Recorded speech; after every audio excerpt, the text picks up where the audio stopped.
Queridos amigos y amigas, qué bien estar de nuevo juntos. Sean todos muy bienvenidos a una nueva transmisión de Secretos de la Biblia, a un nuevo recorrido a través de las páginas sagradas que nos ayudará a conocer la revelación que necesitamos para hoy. Nos acompaña el pastor José Luis Pérez para presentarnos con detalle el recorrido de Jesús en el plan de la redención. Porque la redención no es un evento, es un proceso, una serie de etapas que comienza con una decisión fundamentada en el amor de Dios hacia sus criaturas, una ejecución y una terminación tan perfecta y gloriosa como lo es nuestro Creador y Redentor Jesucristo, que nos va a exponer el pastor José Luis, que está con nosotros, con el tema Siguiendo a Jesús a través del santuario. Le damos la bienvenida. Buenas tardes, querido José Luis. Hola Amelia, buenas tardes. Qué bueno estar aquí nuevamente contigo compartiendo esta sala para aprender, obviamente, de un secreto más de la Biblia que nos puede enriquecer hoy también nuestra vida espiritual. Y eso es lo que vamos a estudiar en esta noche. Claro que sí, porque desde la revelación de la palabra de Dios, esperamos que hoy nos transmitas, siguiendo el mapa del santuario, dónde está Jesús en estos momentos, para saber dónde encontrarlo y no ir a buscarlo en un tramo o periodo por el que ya pasó y que ya no está. Y no nos quedemos chasqueados y privados de toda la luz que necesitamos tener para afrontar estos momentos de la historia que nos ha tocado vivir. Así que, pastor, toma libremente la palabra y exponnos este tema que ya estamos deseosos de escuchar. Muchas gracias, Amelia, por las palabras introductorias que has tenido en este momento. Y sí, eso es lo que vamos a hacer a continuación nosotros. Vamos a estudiar acerca de cómo Jesús ha ido paso a paso delante de nosotros para que nosotros hoy podamos tener la salvación. Jesús ya caminó el sendero. Jesús ya caminó una vía por la cual nosotros tenemos que caminar también sí o sí para nosotros poder hallar la salvación. Y si vamos detrás de Él, caminando hacia donde Él está, seguramente vamos a encontrarnos con muchas cosas buenas, pero lo principal, la vida eterna, la salvación eterna, el dejar atrás todo este mundo de dolor, de imperfección, de muerte, de todas estas cosas que nos ayudan hoy para sentirnos preocupados, estresados, con depresión, con estrés y con este tipo de cosas. Pero hoy vamos a aprender cómo nosotros podemos caminar ahí detrás de la sombra de Jesús. Y me gustaría comenzar, voy a compartir aquí mi pantalla para comenzar haciendo una pregunta interesante. Esa pregunta es, eh, ¿te has preguntado, no sé si tú alguna vez te has preguntado, ¿para qué mandó Dios a construir un santuario a Moisés si él podía habitar en medio de ellos sin una estructura física allí construida? Porque tú y yo creemos hoy que Jesús habita con nosotros.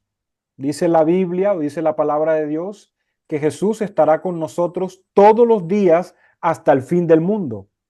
Y si Jesús está con nosotros, ¿por qué hoy no hay algo construido para saber que allí se manifiesta la presencia de Dios? ¿Por qué tuvo que Moisés subir al monte Sinaí y Dios darle una revelación en ese monte de lo que ellos deberían hacer como un prototipo de lo que ya existía en el cielo y que les iba a recordar a ellos todo el paso a paso que en el futuro iba a ser alguien llamado el Mesías? A través de esta miniatura, Dios le enseñó a Moisés el plan que tuvo para salvar a la humanidad y para que todos nosotros volvamos a Él. Porque la intención de Jesús nunca fue estar separados. La intención de Jesús siempre fue estar en medio de nosotros, estar en medio nuestro. Y por eso, como introducción, me gustaría hablar sobre el texto base con el cual nos vamos a referir a toda esta serie, porque para llegar a ese punto donde Amelia nos introdujo, ¿dónde está Jesús ahora? Debemos seguirlo a través del paso a paso que Él mismo hizo para nosotros poder hallarlo a Él, y si lo hallamos a Él, hallamos la salvación. Entonces, la pregunta aquí sería, ¿cuándo comenzó a funcionar el santuario o el sistema del santuario para el pueblo de Israel? Aquí en Éxodo capítulo 25, versículo 8, leemos, me erigirán un santuario y habitaré en medio de ellos. Fueron las palabras de Dios dadas a Moisés en el Sinaí, diciéndole, mira, el pueblo tiene que construir un santuario, tiene que construir un tabernáculo, tiene que construir un edificio físico para yo poder habitar en medio de ellos. Y ahora hay algo interesante aquí, porque la palabra habitar, que es un verbo, en hebreo es shakán. Esa palabra es interesante porque da la idea de que alguien quiere morar con otra persona en un lugar físico. Y quiero dejar esa palabra ahí como ahí entre aguas esperando, porque al final vamos a retomarla para ver otro concepto interesante de lo que Jesús hizo cuando vino a esta tierra. Así que la respuesta a la pregunta inicial, ¿cuándo comenzó el santuario? Podemos citar ese texto bíblico y es una realidad que el santuario comenzó allí. Pero si recabamos un poco más hondo, si ahí cavamos un poquito más el hoyo y vamos más a profundidad, cuando Dios creó a la raza humana, a Adán y a Eva, los puso, dice, ellos vivían en la tierra normal como la tenemos tú y yo hoy. Estaban viviendo allí en un mundo perfecto, sin problemas, sin nada, pero en un momento del tiempo que no nos dice cuándo, el capítulo 2 de Génesis lo deja claro, Dios viene y planta un jardín en un lugar llamado Edén. Y eso es una confusión que tenemos como cristianos. El jardín del Edén, y está mal dicho, es el jardín de el Edén, porque fue un lugar que Dios estipuló. Edén significa reposo, delicia. O sea, Dios plantó ese jardín que se llamaba no Edén, se llamaba el huerto de Dios, el monte santo.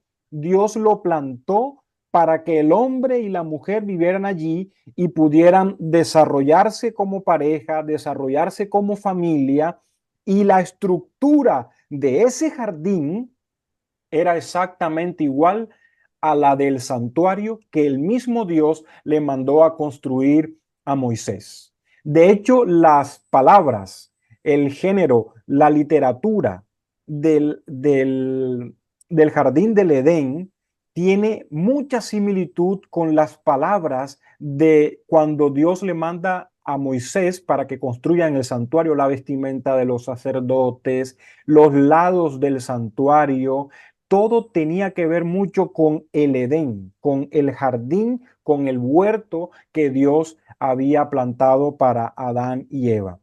Así que no solamente se remonta al principio de este mundo, porque si nosotros leemos en Edén, en el huerto de Dios estuviste, tú querubín grande, protector, en el santo monte de Dios yo te puse. Eso está en Ezequiel 28. Y recordemos que allí cuando crean a Lucifer, ya lo crean en un lugar llamado Edén, en el huerto de Dios, el santo monte de Dios. Quiere decir que el Edén no solamente inició en la tierra, sino que fue un lugar que ya estaba en el cielo y que en algún momento Dios lo planta en la tierra. Entonces, en ese Edén, donde la pareja allí al oriente puso allí al hombre que había formado en Génesis capítulo 2 versículo 8, ahí Jesús bajaba, Jesús hablaba con ellos, Jesús los instruía, Jesús les enseñaba, Jesús, como dice Éxodo 25, Jesús habitaba con ellos todo el tiempo en ese jardín.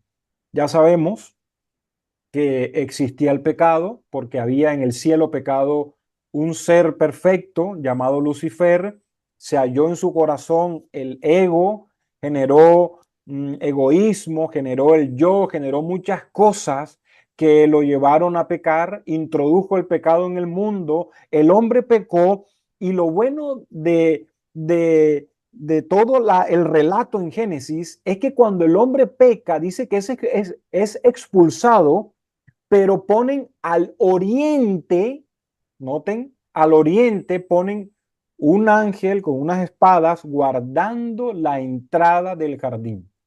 Entonces yo me pregunto, si el jardín tenía entrada, no era un lugar abierto, no era un lugar donde cualquiera por los lados podía entrar. Era un lugar cerrado que tenía una puerta y la puerta quedaba al oriente, en el oriente. Tengan ese concepto también allí porque justo más adelante vamos a ver sobre ese concepto. Y bien, el santuario que Dios le mandó a construir a Moisés se divide en tres partes fundamentales, pero yo he incluido, siempre me gusta incluir una más, y esa es la que vamos a hablar hoy. Y no es una parte física que compone el santuario, pero sí es un lugar muy importante porque yo lo he dividido en cuatro, donde la primera es el patio, donde las tribus vivían alrededor del santuario. Luego está el atrio. Luego tenemos el lugar santo, que ya es el tabernáculo propio. Y luego está el lugar santísimo. Todo tenía una connotación especial. No fue construido al azar, como que hace eso y ustedes verán cómo se arreglan allí. No, fue construido con un orden lógico, con un orden específico. La primera ley del cielo es el orden, recordemos, así que todo era bien ordenado específicamente para el servicio de Dios. Pero el santuario que fue construido por Moisés tenía un patio donde la gente vivía y normalmente allí se congregaba el pueblo alrededor del santuario y el centro de ese lugar era el santuario. Y eso nos da la idea obviamente de Éxodo 25:8, porque dice, y habitaré en medio de ellos. Cuando Dios dice que habitaré en medio de ellos, era eso. Él es el centro de todo.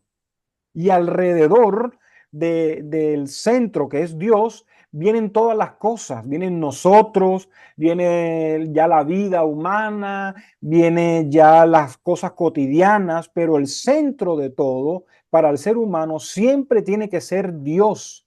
Siempre tiene que ser Dios. Así que ese patio es muy importante y está organizado de la siguiente manera. Está organizado bueno, la entrada quedaba en el oriente, o sea, en el este, muy parecido al jardín que fue plantado por Dios en Edén, que la puerta quedaba al oriente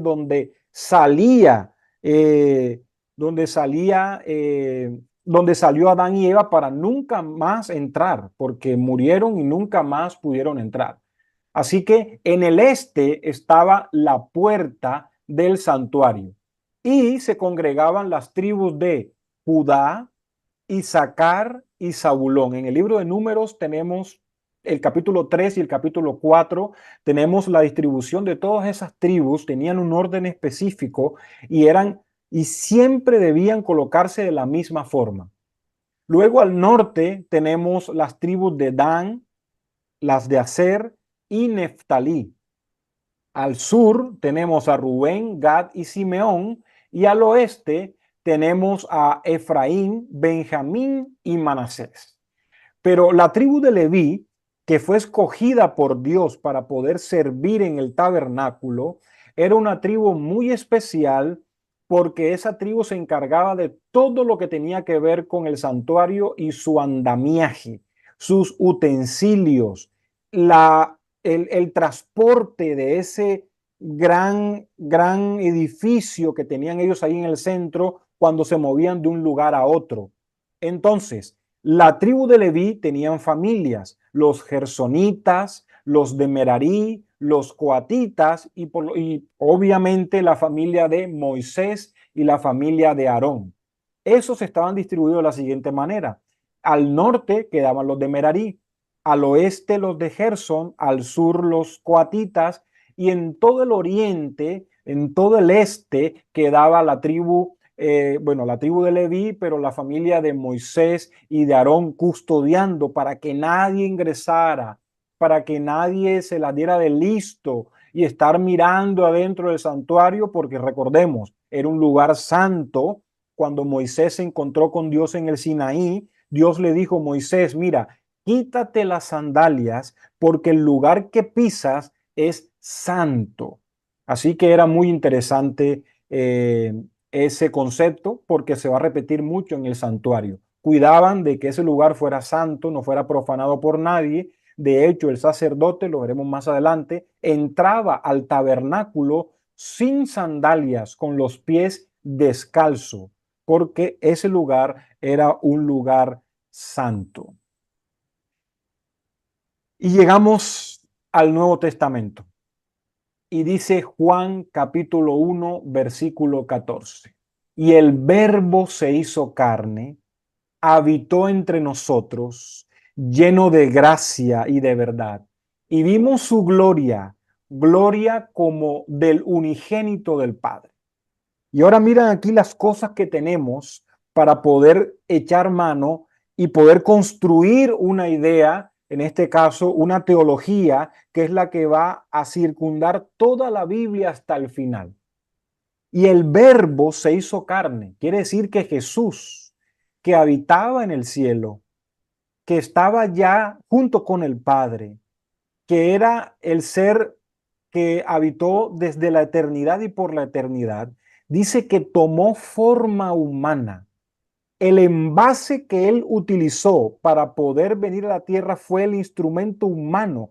Y él se metió en un cuerpo humano y dice, y habitó entre nosotros. Es un verbo en aoristo, quiere decir en pasado, pero el verbo es que no. Y ese verbo es muy importante porque lo hablamos al principio.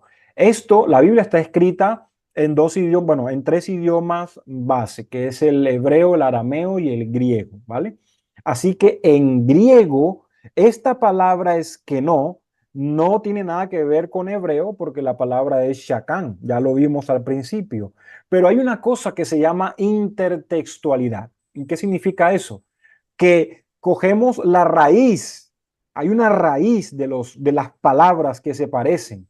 De hecho, en todos los idiomas que tenemos hoy en el mundo tenemos una raíz que se parecen mucho las palabras unas con otras. Y por lo menos en estas dos palabras, que es dos idiomas diferentes, tenemos unas tres letras importantes, que es la Shin, la Kof y la Nun, que son tres letras del alfabeto hebreo. Una S, una C de casa o una K y una N. Es que no tienen esas tres letras. Y Shacán tiene esas tres letras. Quiere decir que ese habitó entre nosotros. Juan lo escribe como haciendo un llamado al principio, a Éxodo. Y no solamente a Éxodo, sino al Génesis, cuando Jesús bajaba todos los días para habitar, para compartir su día a día con Adán y Eva, donde les enseñaba, donde hablaba con ellos, donde compartía los alimentos, donde los prevenía de que había un maligno allí dispuesto a darlo todo para que ellos no triunfaran y no fueran seres perfectos, sino que cayeran. Ellos estaban avisados de todo. Así que eso es muy importante, que Jesús siempre quiere habitar con nosotros. Y por eso fue lo que él vino. ¿Y vino a dónde? ¿A dónde vino Jesús? Porque el verbo se hizo carne y habitó, que es un verbo en aoristo, es un verbo en pasado. ¿A dónde habitó? Habitó en el patio, allí donde estaban las tribus. Vino al pueblo de Israel, nació allí de una mujer virgen llamada María, con su esposo José, que ya estaban comprometidos en casamiento. Nació, creció, se desarrolló en el pueblo, se desarrolló en el patio, creció, sanó sus dolencias, sanó todas sus preocupaciones, sus enfermedades, les alimentó, estuvo en el pueblo. Por eso para mí siempre el patio va a ser una herramienta importante para comprender la obra de Jesús en el santuario. Porque sin el patio quiere decir como si él nunca hubiera venido a la tierra. Él vino aquí, estuvo con nosotros. Dice que el verbo se hizo carne y habitó entre nosotros. No es un habitar como que, bueno, yo estoy en el cielo, ustedes están allá, yo habito en su mente, en su corazón. No, vino aquí a la tierra, se hizo carne como tú y como yo. Y dice, y vimos su gloria, cosa que también se manifestaba ¿dónde? En el santuario de Moisés se manifestaba la gloria de Dios, sobre todo en el lugar santísimo. Y dice Juan 1:14, y vimos su gloria.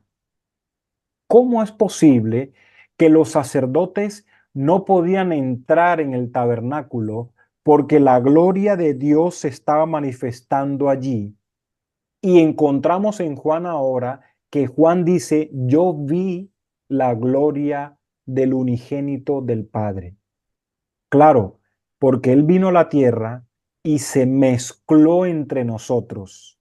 Se hizo uno como nosotros solamente para que pudiéramos ver que Él se puede rebajar hasta lo sumo, servir hasta lo sumo para darnos ejemplo de lo que nosotros debemos hacer día a día.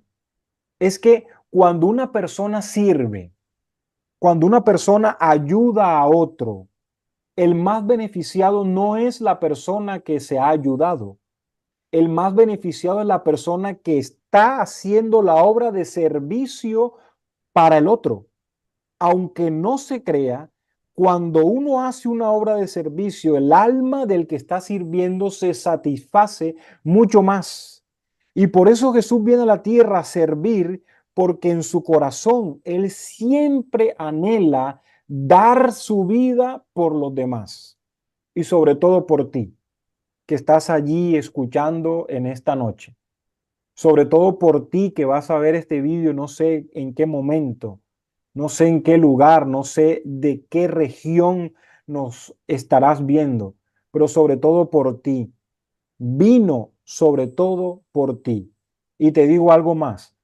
Si él tuviera nuevamente que venir al patio y pasar todo el proceso que pasó solo por ti, estoy seguro que no se lo pensaría dos veces y vendría nuevamente a buscarte, a salvarte, a entregar su vida por ti y por mí.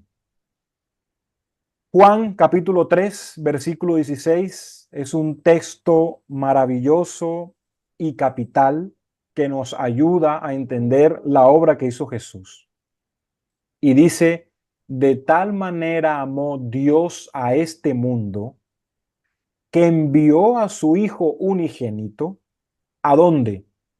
Al patio donde las tribus se organizaban, donde estaba el pecador. Él no se quedó en el tabernáculo, yo los ayudo desde allá arriba. No, él se mezcló con el pecador. Allí estuvo, que los fariseos le decían, mira, este come con publicanos y pecadores. ¿Quién es que come con ese tipo de gente? Él se mezcló con la gente que vivía en el patio. Y dice, de tal manera amó Dios al mundo que dio a su Hijo unigénito para que todo aquel que en él crea no se pierda, sino que tenga vida eterna. La obra de Jesús en el patio no es una obra menor. La obra de Jesús en el patio tiene una trascendencia muchísimo más de lo que tú y yo creemos. Porque si Jesús no hubiera venido al patio a morar con la gente, a morar con el pecador, con el adúltero, recordamos que hubo una mujer adúltera por allí, con el leproso, hubo sanaciones de leprosos, bueno, uno se volvió a darle gracias, los otros no. Se mezcló con los publicanos, que eran judíos, pero que se volteaban para los romanos para poder cobrar y tener dinero, y eran odiados por el pueblo. Se mezcló con todo lo vil y terrible de este mundo, solamente porque él quería darnos a entender que el amor de él sobrepasa cualquier cosa, cualquier situación de la vida humana, cualquier persona, por más bajo que haya caído, el amor de Dios allí llega para entonces poder salvarlo. El patio es una herramienta indispensable para poder entender lo que estudiaremos sin duda más adelante. En el atrio, donde Jesús también sigue haciendo una obra que ocurrió ya en el pasado, porque no tenemos santuario hoy, ya eso lo hizo en el pasado. Y vamos avanzando poco a poco, y ahí, como dijo Amelia, poco a poco para llegar a donde Jesús está hoy, haciendo un trabajo por ti y por mí para retornar a la tierra y venir a buscarnos por segunda vez. Así que te deseo mucho que Dios te bendiga en esta noche. Te deseo mucho que puedas encontrar en Él lo que satisface tu alma. Te deseo mucho que en esta noche tú puedas dormir en paz y en tranquilidad, porque solo Jesús nos puede ayudar a vivir confiados. Y te deseo mucho que el vacío existencial que tiene el ser humano, que siempre busca llenarlo con dinero, con fama, con riquezas, con tantas cosas que creemos que eso nos llena, hoy te digo que ese vacío solo lo puede llenar Jesús. Ese vacío es del tamaño justo y necesario de Él. No cabe más nada allí. Todo queda inconforme llenándose en ese hueco existencial. Llena tu vida de Jesús, ama a Jesús porque Él ya te amó primero y ha entregado su vida por ti. Que Dios te bendiga en esta noche.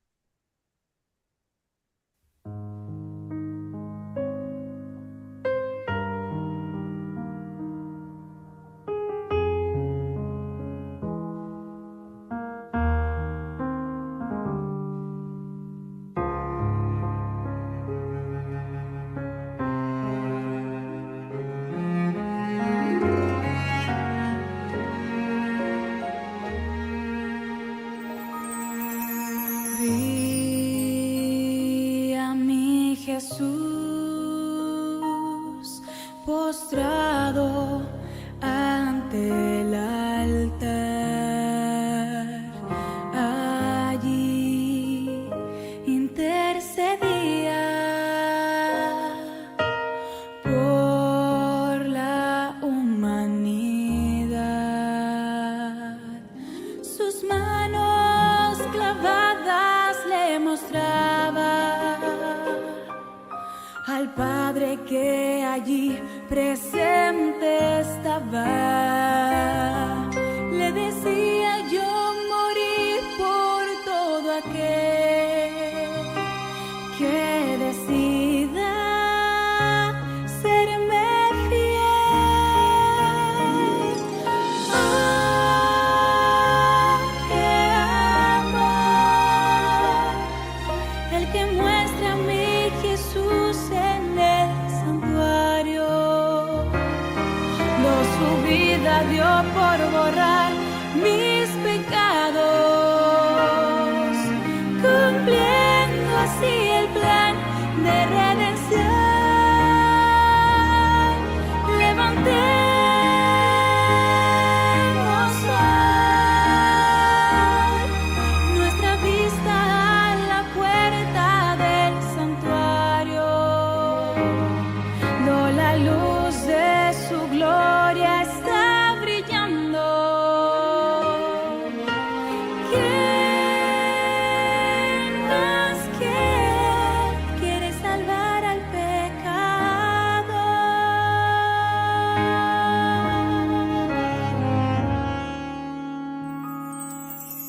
Vi a mi Jesús vestido de sacerdote real. Ángeles le servían y el Espíritu eterno se movía en aquel lugar. De pronto sus ojos me miraron y palabras salieron de sus labios.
Damos gracias a Dios por su revelación y te agradecemos, José Luis, por esta transmisión tan relevante y necesaria.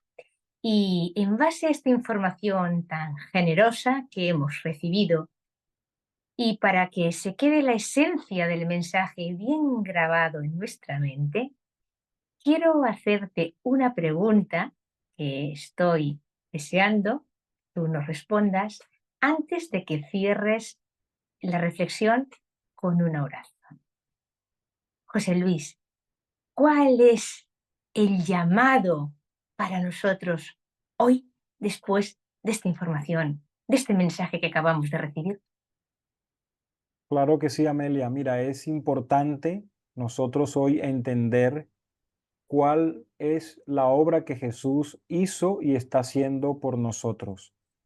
Si entendemos cuál es esa obra, podemos nosotros ahora seguir sus pasos y poder encontrarnos con Él por la eternidad. Bien. ¿Puede despedirnos con una oración? Así será. Bendito Dios y Padre que estás en los cielos, Señor, gracias te damos porque hoy tu palabra sigue siendo viva y eficaz y tu palabra hoy, Señor, nos enseña, nos redarguye, nos instruye, nos ayuda a entender, Señor, que hay un plan de salvación creado solamente para nosotros y que nosotros, Señor, podemos dar un paso hacia adelante para decir, yo quiero pertenecer a ese plan de salvación porque quiero vivir una eternidad al lado de Jesús, al lado de aquel que dio su vida por mí. Bendícenos en esta noche, danos un resto de semana feliz, que podamos estar en paz, en tranquilidad y que el Espíritu Santo more en nuestros corazones y nos ayude a tomar las mejores decisiones en esta semana. Te lo pedimos en el nombre de Jesús. Amén. Amén. Amén. Pues muchas gracias, José Luis, por tu participación y te esperamos pronto para aprender más. Nos vemos pronto. Chao, chao, Y, Amelia. y muy bien, queridos amigos, hasta aquí hemos llegado al final de nuestra transmisión. Queremos agradecerles de todo corazón a todos los que han estado ahí por su compañía y por descubrir con nosotros más secretos de la Biblia. Dios los bendiga y pronto estaremos de nuevo con todos ustedes para recibir temas relevantes. Nos vemos.